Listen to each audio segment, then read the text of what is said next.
Hey, it's Wildjosh from Geek-Cetera, and I'm here to talk about Mandalorian Season 1, Episode 2, and I'm going to do a little reaction. I'm going to talk about some theories, some things I like, some things I didn't like, and then I'm going to react to Super Friendly's video, because he put up a video a couple hours ago, and he challenged us to put up a video, which I thought it was funny, because he called me out by name. And I've put up over 100 videos on our YouTube channel, and he's put up 3. So who is he calling out? Anyways, let's get into it. We're going to talk about geeky things. Woohoo! So I'm going to start by talking about what I liked about this episode, and then I'll go into what I didn't like, and then I'm going to talk about a theory, and then I'm going to talk about what Kyle put up in his video. So first, what I liked about the video. What I liked about the episode. I actually thought this episode was better than the first episode. I was entertained the entire time. I really thought it was good and well done. I like what they're doing with the story. So I see, I know that Kyle had mentioned, I don't want to get into what Kyle mentioned. I'll talk about that later. What I liked, I'm starting to like the Mandalorian character. There's a relationship that's starting to develop between the Mandalorian, which we don't have a full name. We don't know his name yet. And instead of calling this baby Yoda, I'm going to call it the Yodeling. So there's a relationship developing between the Mandalorian and the Yodeling that is really an interesting relationship. I think that there's a bond developing, and I think it's more than just the Mandalorian likes this Yodeling. I think the Yodeling is starting to bond with the Mandalorian, and that's kind of an interesting thing. And I think it happened because of the Mandalorian putting himself between the furry rhino and the Yodeling to protect it, and all he had was a dagger, and that was not going to be able to take down that creature. And the Yodeling must have found that endearing, or he was willing to risk his life to save him. So anyways, I really like that. I like the Jawa stuff. I thought that was cool. When he attacked the sandcrawler and he's like climbing up it, it reminded me very much of like, I don't know, like an Indiana Jones kind of thing, like from like, I don't know, that's the way I felt to me. Like he's climbing up there and he's like pulling them out and they're falling, and I don't know, I thought that was a really cool scene.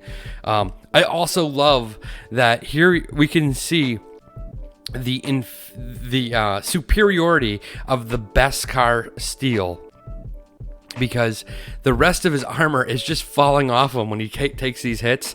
It's breaking, it's sparking, it's having all these issues, but that Beskar steel still looks like when it was minted. So that was cool.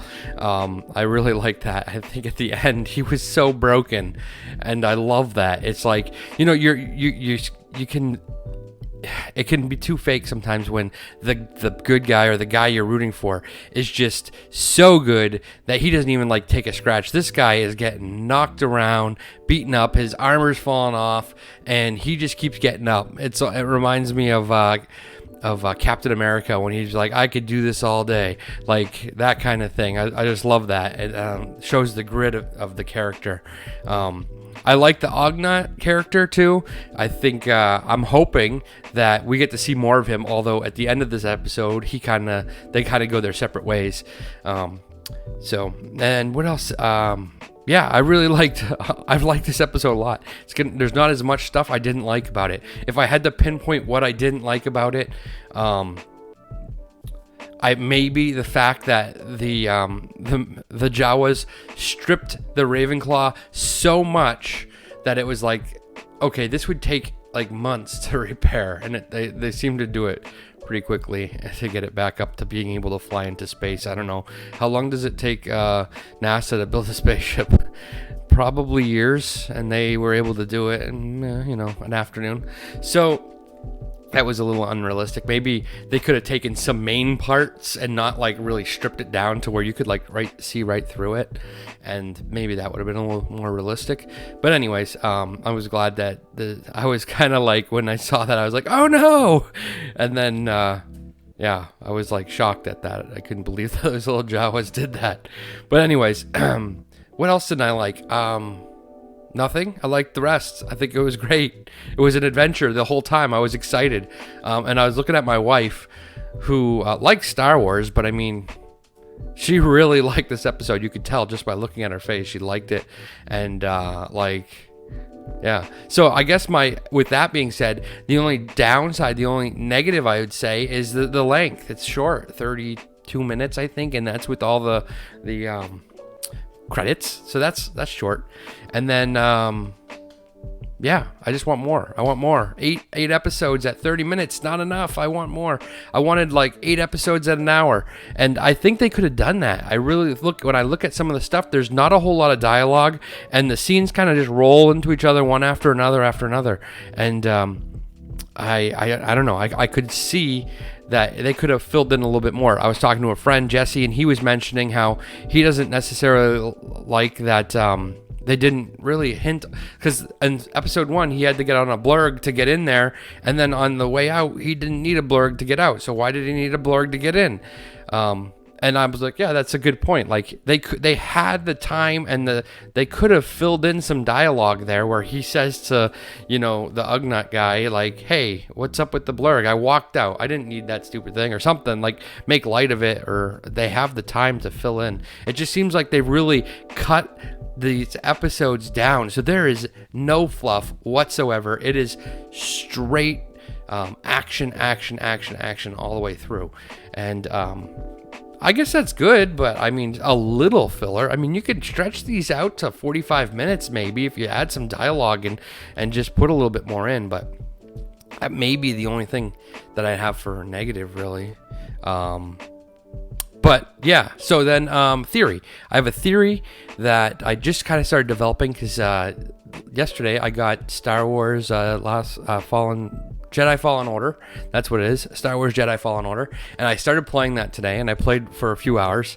And spoiler alert, if you are playing that game, in that game you find out that there were some that survived the purge of Order 66, one of them being the main character of the game.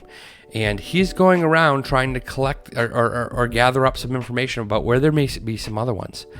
And now that we know that the yodeling is a force-sensitive being, could this yodeling be one of the ones that Cal Kestis in Star Wars Jedi Fallen Order is trying to round up and gather up? I think that would be a really cool tie-in. It would have taken a lot of forethought, because I don't know how long ago they started developing this game and how long ago they started developing The Mandalorian.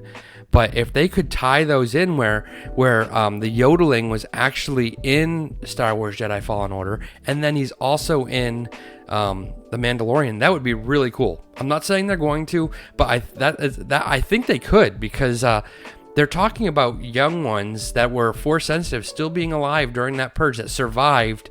And could it be possible that these two things cross paths, The Mandalorian and Jedi Fallen Order? So that's my theory that it's going to happen. Now, lastly, I want to talk about Super Friendly's things that he had to say. He didn't really like the episode. He thought it was a little violent. I guess it was a little violent with the mostly with the disintegrations, and it wasn't like it was gory or anything. It was like literally when he shot something with his slugs, they just got dusted like in the Marvel movies. So they're just gone, and they're just like ash, boom. So, hey, in the Marvel movies, those guys were able to come back, so maybe they're still alive somewhere. But I didn't really think it was that violent. And what else did he say? Oh, yeah. He said that the Mandalorian was part robot, part cyborg. I don't know how you can say that, Super Friendly, because he hates droids. So wouldn't he be hating himself if he was part droid? That doesn't make any sense. So no, I'm down on your theory, boo. But I disagree that this was a filler episode. I did not think it was a filler episode at all. I thought we were really seeing something there between the Mandalorian and the yodeling that's important to the character development for this show. So no, it is not a filler episode. And no, the Mandalorian is not a cyborg, because that would be weird, and he would be hating himself.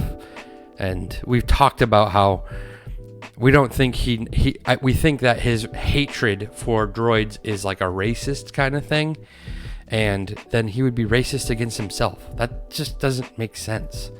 So I disagree. But in the end, your challenge has been accepted. I have made a reaction video, so I guess now it is up to Captain Ez and Chase That Frisbee to make a reaction video in response to our videos. So you have been challenged.